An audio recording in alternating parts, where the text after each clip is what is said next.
3 is a cat face, and if you've ever used Discord or existed on the internet back in 2010, chances are you've seen it. In general, it usually represents either innocent cuteness or mischievous intent, seen similarly to that of a D face, just with slightly different connotations. Horror generally doesn't have those connotations. Even when it's one of those cutesy characters turn evil types of games, they aren't :3 levels of innocent or mischievous. Not unless you count ripping out your innards as just a little bit of quirky trolling. Which is why I want to make this video, and try to make the case of why some of these characters, if they ever had access to the internet, would probably say :3, whether just in general or while they're trying to murder you. From the more obvious choices to Diablo 3, from the small uwu baby beans to ones that would not even have a body to type with, let's talk about some of the top 8 horror characters that would probably use :3.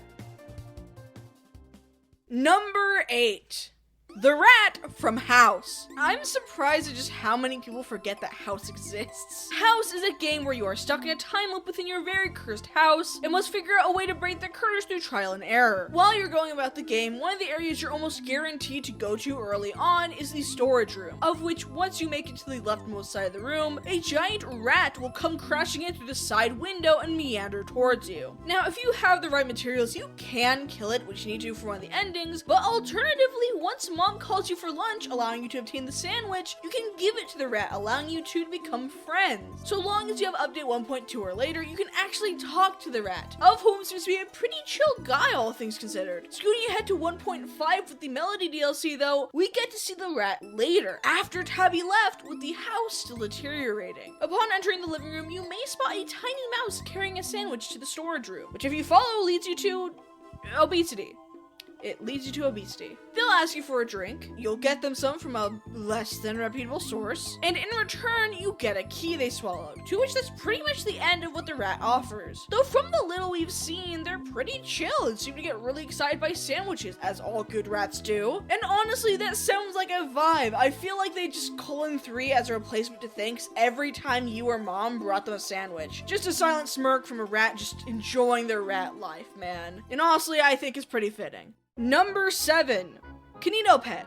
From Kinetopet. Yeah, this is one of the more obvious ones. Kinetopet is a psychological horror game inspired by the infamous Bonsai Buddy, a virtual assistant that's unintentionally a spyware and would collect your data to spam you ads. With Kinetopet, however, the game tries to utilize it into a genuine horror experience, by making the desktop assistant a little more aware and a little more willing to give your precise address. As you go throughout the game, Kineto gets more and more threatening and serious about his title as your best friend with every piece of information you give them, being extremely insecure at the idea of you doing anything else. Being more than willing to show you your face, IP, and credit card number, all under the guise of them being super duper good friends with you. All friends should know your mother's maiden name after all, just trust me! Kineto is probably the least controversial pick for this list, to the point that several people have made jokes and comics in which they use :3. So it's pretty obvious that if they had access to your phone, they'd send you a :3 followed by your home address and a picture of your house. Honestly, don't think there's anything else to say here, so yeah, Kinetopet would probably say :3. Next pick. Number 6. The voice of the Contrarian from Slay the Princess. Now here's one of the weirder picks. I've talked a little bit about Slay the Princess in the past, but to re-sum it up, Slay the Princess has you playing as a hero of some kind, directed by a mysterious voice known as the narrator, as well as the voice of the hero. Although you're tasked with slaying the titular princess, she will change depending on how you perceive her. You see her as strong? Cool, now fight God! Or maybe you're more of a romantic type and imagine her as a romantic partner you will never have. Either way, one of the routes you may very well take early on is simply walking away from the cabin, refusing to follow the orders of the narrator, and just leaving the whole situation, regardless of how many times the voice keeps trying to thrust you back into the right path. When the game resets you, once too much time has passed and the world ends, you will enter Chapter 2, The Stranger, in which you will find that the extra voice you're given this route is simply known as the voice of the Contrarian. Basically, anything the narrator tells you, the Contrarian will request we do the opposite simply out of cheeky spite, of which is basically the Contrarian's element. Doing the opposite because why not? Let's throw that knife out the window! Stick it to the man! The voice of the Contrarian as a whole just radiates chaotic energy to the point that if you followed any line of dialogue from them with :3, then it just fit. Which is why, even though they don't have a body to type with, let alone the means to text, they'd absolutely use :3 on a regular, if not constant basis. They're just too mischievous not to, which is why they're on this list. Number 5. Lily from Lily's Well. Another kind of obvious one, Lily's Well has you playing as Lily, who despite what their single father explicitly warned against, goes outside while Papa is away after hearing cries for help coming from the well on their property. Heading out to the rain, you must complete various puzzles to gather as many non-fragile pieces of rope to use as a means of descending as far down into the well as you possibly can. Because if you fail, you will die one of over 20 gruesome, often unexplainable deaths. From the dialogue we get throughout the game, Lily generally seems to be a completely normal and innocent kid, of whom gets traumatized in very normal ways. Just given the personality we see of Lily throughout the game, I feel like upon first seeing 3, they'd probably just see it as a cute cat face and spam it constantly if they had internet access, regardless of any context or reason, especially post-game after the ending. She is shown to like animals and cartoons, so I think she'd like cats. She probably doesn't even know the chaotic implication behind the cat face. I think she just posted because cats are cute. Look at this cute cat I found. Look at it. Look at it. Look at it. Number 4.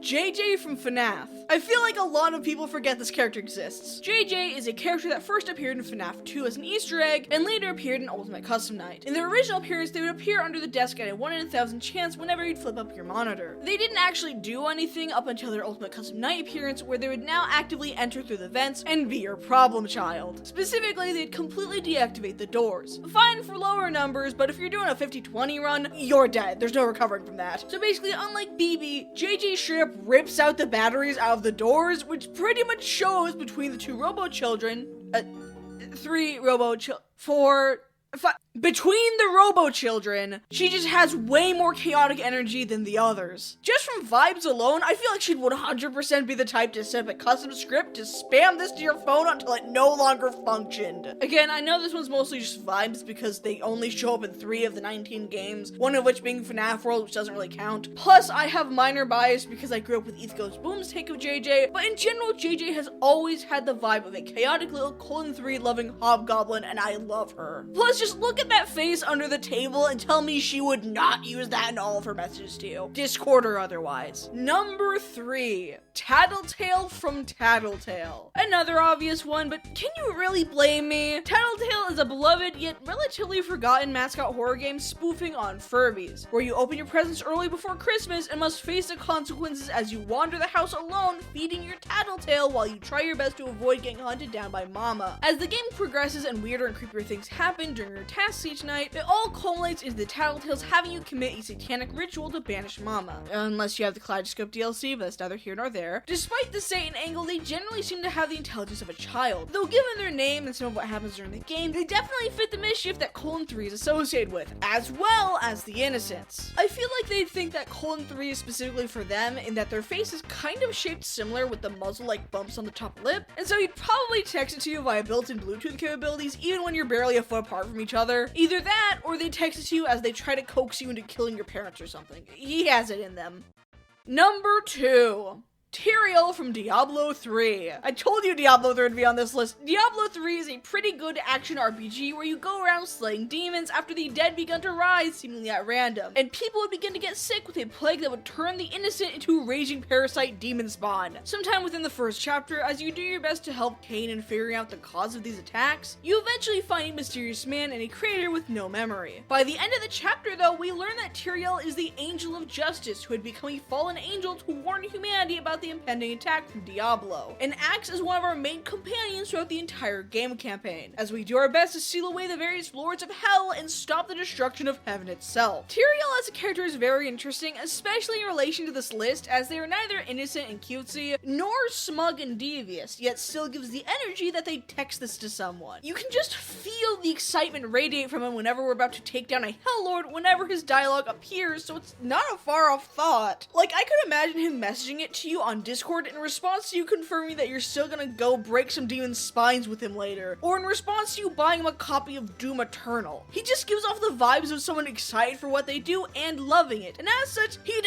absolutely send a 3 to you. And for our number 1 spot, Agent Name from the Open House. Although meant to be a generic real estate agent stock photo looking character, quite literally as they are a stock photo, this game shows something completely different. The Open House, or Open House simulator has you going through a virtual house tour via drone technology, with a point-and-click playstyle that starts out like a normal generic virtual house tour that lets you click a button to tell you predetermined details about the house. As we click on things that shouldn't be there, they will disappear, checking off these checkboxes until the website as a whole completely breaks, eventually forcing you to recollect drone data for it, introducing us to a murder that took place for a strange unknown entity that seems to have almost eldritch abilities, like making the house non-Euclidean. Honestly, Agent really gives off almost Fae-like vibes, in that they're an almost eerily generic character that lures you in with his charisma into some things that you really shouldn't be seeing. It's like if you went to a car dealership, except after they ask for your name, you buy the car and leave. Nobody can remember who you are anymore, and when you head back home, you find that the car dealer has taken your place, and you shortly afterwards get arrested for identity fraud because it isn't your name anymore. You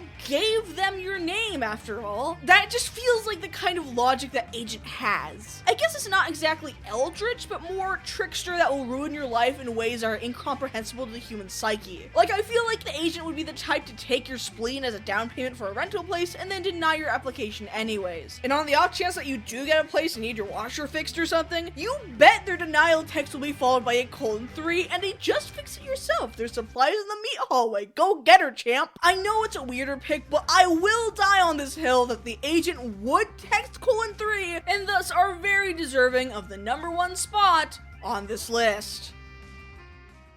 So, what are your thoughts? Did I do a good job with this list? This one's a lot more vibes based, so I doubt I'm gonna get anyone upset with me for any set inclusion, but maybe there are some fellas I really should have added to this list. Comment them down below! Also, yes, Pochi Part 2 is coming soon. I got confirmation from the person I'm planning to collab with, and we're working on the script now. I know you Pochi fans are starving, just patience, alright? We're working on it. Patience, please. Anyways, I think that's all for now. I just thought this would be a silly video I could whip up, so hopefully you guys enjoyed it. And I'll be seeing you guys next time. Bye, everyone!